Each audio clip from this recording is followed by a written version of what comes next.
Olá, paz e serenidade a todos os corações. Hoje, dia 16/6/2020, o Movimento Brasil Conservador lançou no Twitter uma enquete sobre liberdade de expressão. Das questões propostas por eles, eu pensei algumas para a reflexão de hoje. A primeira questão é a seguinte: você acredita que a liberdade de expressão no Brasil está em risco? Eu coloquei que sim. Observando o cenário político, eu coloquei lá na enquete que sim. A segunda questão: você acha que fake news deve ser criminalizada? Fake news, queridos irmãos, é nada mais, nada menos que a velha e boa mentira.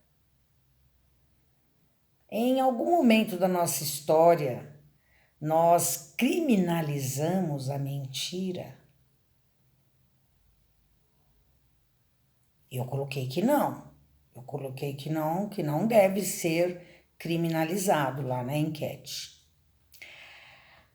A terceira questão: você acha que deve haver limites para a liberdade de expressão nas redes sociais?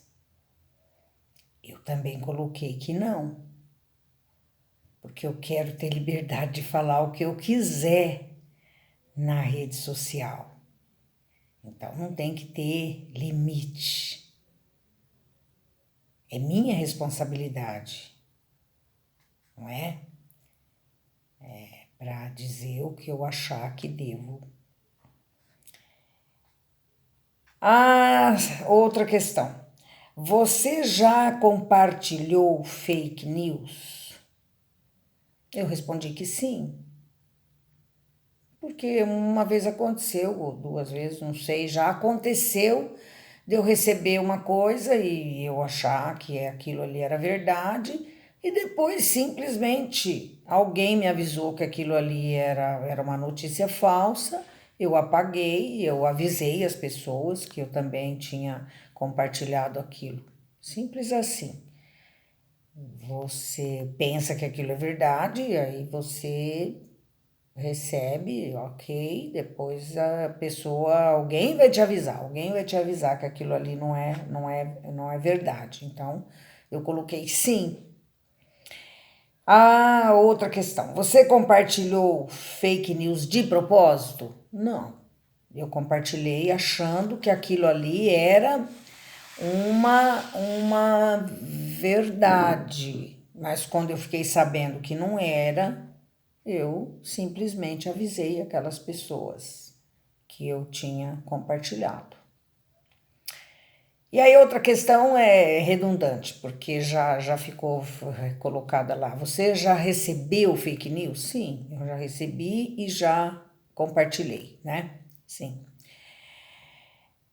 Outra questão: quem você acha que são as maiores ameaças à liberdade de expressão no Brasil?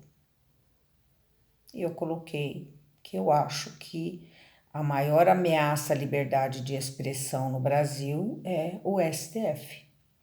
Por tudo que eu estou observando aí na rede social, na minha opinião, é o STF.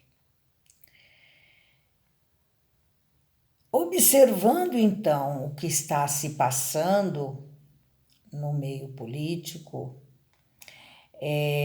nós chegamos à conclusão que estamos vivendo a ditadura do STF.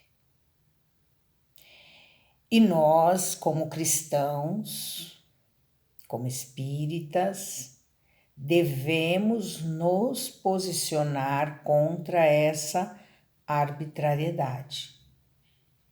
Devemos nos posicionar contra os atos arbitrários de quem quer que seja. O procedimento arbitrário dos ministros da Suprema Corte é prejudicial ao desenvolvimento social. Não podemos ser levados pelo capricho de uma pessoa. E é o que nós estamos observando. A lei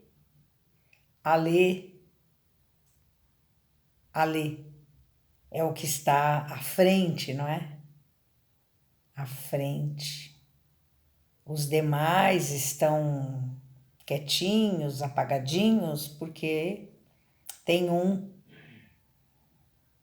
dando mais a cara a tapa para poupar os demais. Não podemos, queridos, nos esquecer que todo ser humano tem livre arbítrio. Livre-arbítrio sobre os seus atos.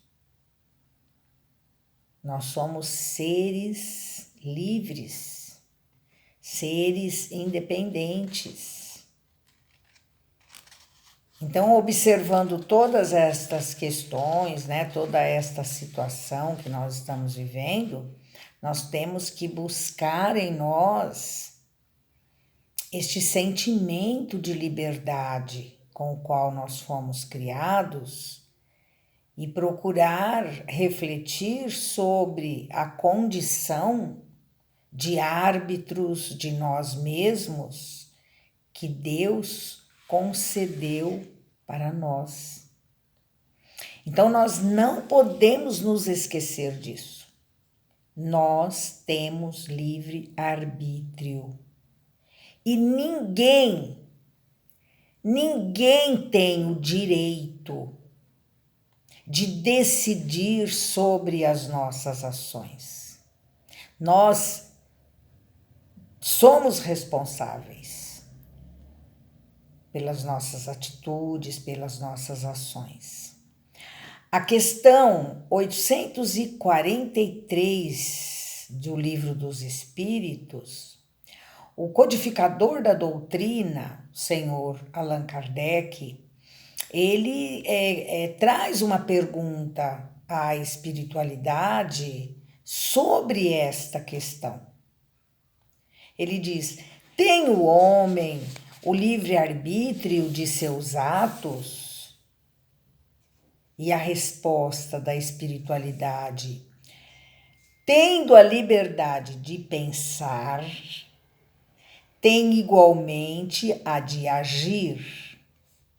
Sem o livre-arbítrio, o homem seria uma máquina. Essa é uma questão bem interessante para a gente refletir.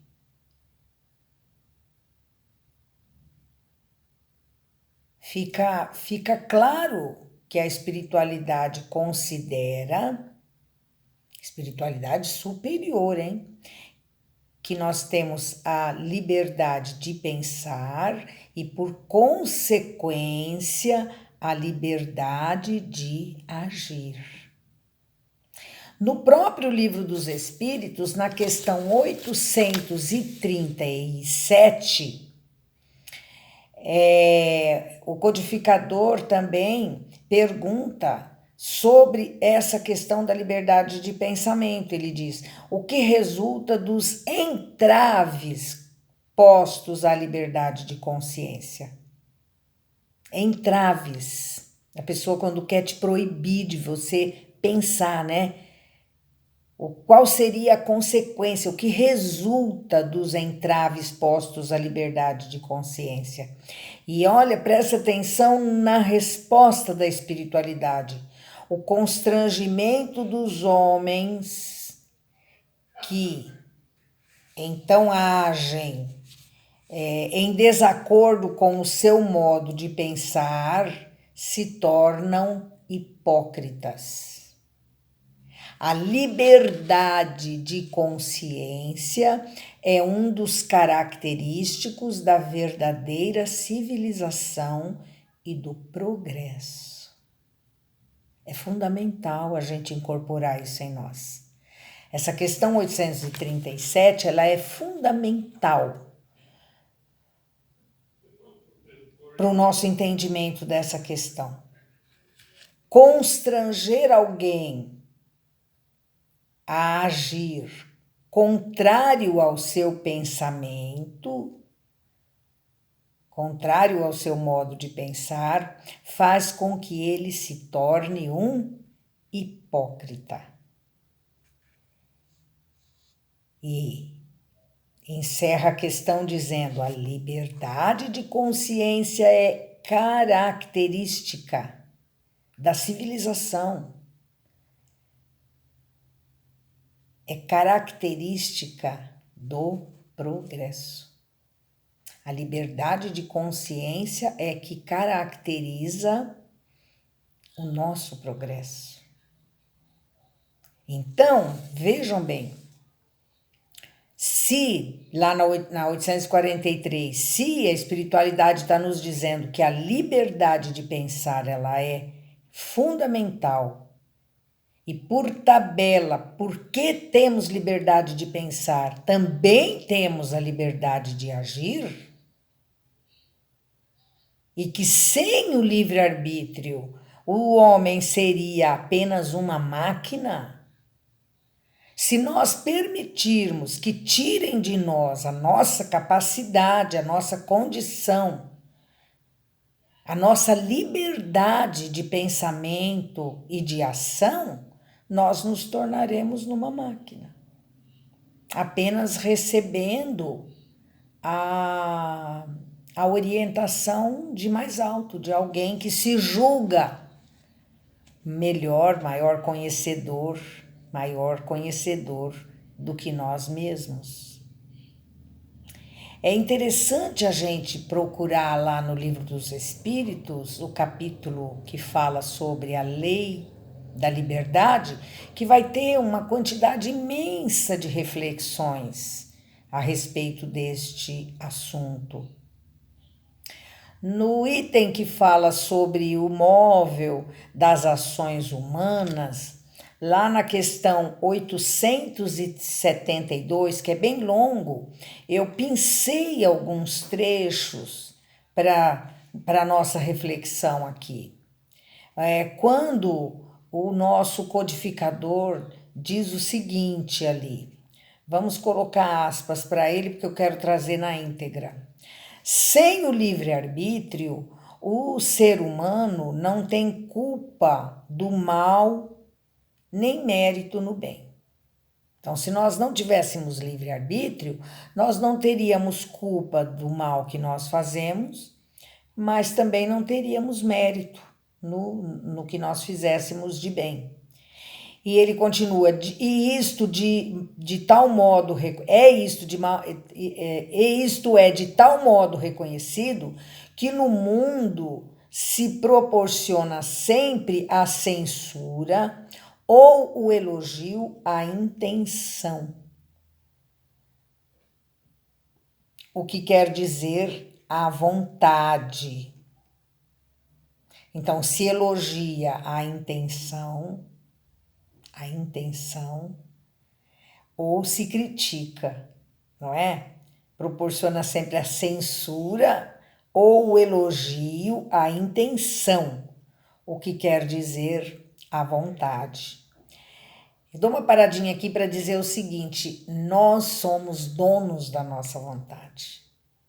Então, aquilo que nós temos vontade, nós vamos proceder de acordo com ela, e ou nós vamos ser criticados, né, censurados, porque estaremos fazendo a escolha que não é adequada e que não vai de acordo com a nossa sociedade, ou nós seremos elogiados. E é isso que a espiritualidade orientou o nosso codificador, e ele colocou, não é? Que sem o livre-arbítrio nós não teríamos mérito no bem que nós fizéssemos, e também não teríamos culpa no mal que nós praticássemos. E isso de tal modo que vai proporcionar, então, para as pessoas, ou ele vai receber o elogio, não é? Ou ele vai receber a censura da intenção que ele tem. E isso está relacionado com, logicamente, com a vontade. Ora, ele diz, quem diz vontade, diz liberdade. Nós temos a liberdade para agir de acordo com a nossa vontade. Fica muito claro nesse trecho, né? A orientação que vem da espiritualidade e que o codificador da doutrina registrou para nós. Um outro trecho desse mesmo móvel das ações humanas, também o codificador diz o seguinte: a doutrina espírita é evidentemente mais moral. Ela admite para o homem o livre-arbítrio em toda a sua plenitude. E ao lhe dizer que se pratica o mal, cede a uma sugestão má que lhe vem de fora, deixa-lhe toda a responsabilidade, pois lhe reconhece o poder de resistir. Então, o ser humano, ele é sempre responsável pelos seus atos.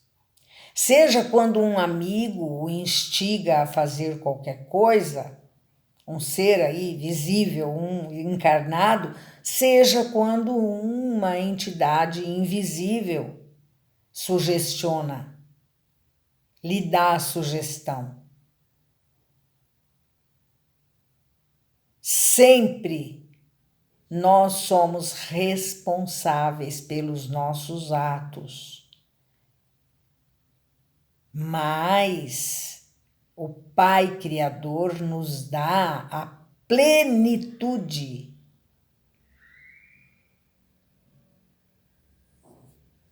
A liberdade plena. O livre-arbítrio concede para nós a liberdade plena sobre os nossos atos. Se nós praticarmos o mal, é por nossa conta. Se nós praticarmos o bem, é por nossa conta. Mas se nós praticarmos o mal, jamais nós vamos poder colocar a culpa em alguém, porque nós sempre temos a capacidade do raciocínio e sempre temos a condição de resistir. Então, queridos, voltando à questão da liberdade de expressão, vamos refletir sobre o momento que nós estamos vivendo. Nós estamos num momento da nossa evolução em que nós sabemos muito bem o que é certo e o que é errado. Temos, espiritualmente falando, a plena responsabilidade dos nossos atos, como nós vimos no texto. Temos a responsabilidade dos nossos atos. Caso façamos a tal fake news, que nada mais é que uma fofoca, que uma mentira.